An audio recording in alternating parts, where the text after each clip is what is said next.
এখন আর আওয়ামী লীগের মতো তো গোপনে মিটিং করে। আগামী জাতীয় সংসদ নির্বাচন ঘিরে রাজনৈতিক অঙ্গনে চলছে নানামুখী জোট ও আসন সমঝোতার আলাপ। যদিও জুলাই বিপ্লবের ধারক বলে পরিচিত দলগুলো একসঙ্গে থাকার বার্তা দিচ্ছে, তবে এরই মধ্যে জামায়াত ইসলামী স্পষ্ট জানিয়ে দিয়েছে তারা কোনোভাবেই আগামী সংসদে বিরোধী দলে বসতে চায় না, বরং বিএনপির সঙ্গে আসন সমঝোতার মাধ্যমে সরকারে অংশীদার হওয়ার কৌশলেই বেশি মনোযোগী তারা।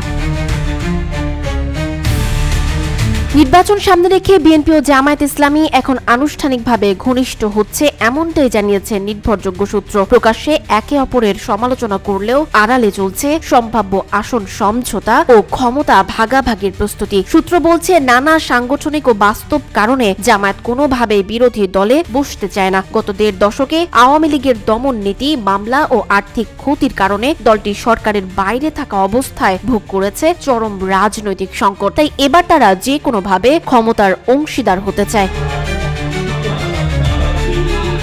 জামায়াতের কৌশল স্পষ্ট, এককভাবে সংসদে স্বল্প আসনে গিয়ে সরকারের বিরুদ্ধে অবস্থান না নিয়ে বিএনপির সঙ্গে জোটবদ্ধ থেকে সরকার গঠনে ভূমিকা রাখতে চায় দলটি, এমনটি জানিয়েছে সূত্র।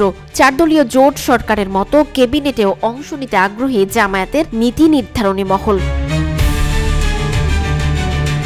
আওয়ামী লীগের সম্ভাব্য কৌশল নিয়ে সূত্র বলছে, আওয়ামী লীগ দলীয় প্রতীকে নির্বাচন করতে না পারলেও স্বতন্ত্র প্রার্থী দিয়ে অন্তত ৭টি আসনে অংশ নেয়ার প্রস্তুতি নিচ্ছে। এর মধ্যে ১০ থেকে ১৫টি আসনে নিশ্চিত জয়ের আশা করছে দলটি। বাকি ৪০টির বেশি আসনে ফলাফল নির্ভর করবে বিএনপি জামায়াত জোটের প্রার্থীদের অবস্থানের ওপর। অন্যদিকে জামায়াতের দায়িত্বশীল একটি সূত্র জানায়, জামায়াত মনে করছে তারা বিরোধী দলে বসলে সরকারের সমালোচনায় যেতে হবে, যা রাজনৈতিকভাবে আত্মঘাতী সিদ্ধান্ত হতে পারে। কারণ সংসদে আওয়ামী লীগের স্বতন্ত্র এমপিরাও তখন সরকারের বিরুদ্ধে অবস্থান নিতে পারে, ফলে বিএনপির সঙ্গে সম্পর্ক নষ্ট হওয়ার আশঙ্কা রয়েছে।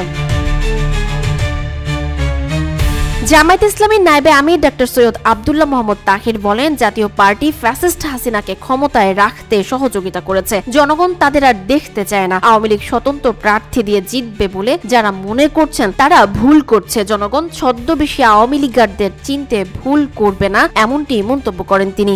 একই দলের সহকারী secretary general doctor Hamidur Rahman আজাদকে প্রশ্ন করলে তিনি বলেন, জামায়াত কেন বিরোধী দলে যাবে? ইনশাআল্লাহ আমরা সংখ্যাগরিষ্ঠ আসন নিয়ে সরকার গঠন করব। রাজনৈতিক বিশ্লেষকরা বলছেন, বিএনপি ও জামায়াত যদি নির্বাচনের আগে কার্যকর আসন সমঝোতায় পৌঁছাতে পারে, তবে আওয়ামী লীগের পক্ষে এককভাবে সংসদে সংখ্যাগরিষ্ঠতা অর্জন কঠিন হবে। তবে শেষ পর্যন্ত এই গোপন সমঝোতা কতদূর বাস্তবায়িত হয় তা নির্ভর করবে তফসিল ঘোষণার পর মাঠের পরিস্থিতির উপর।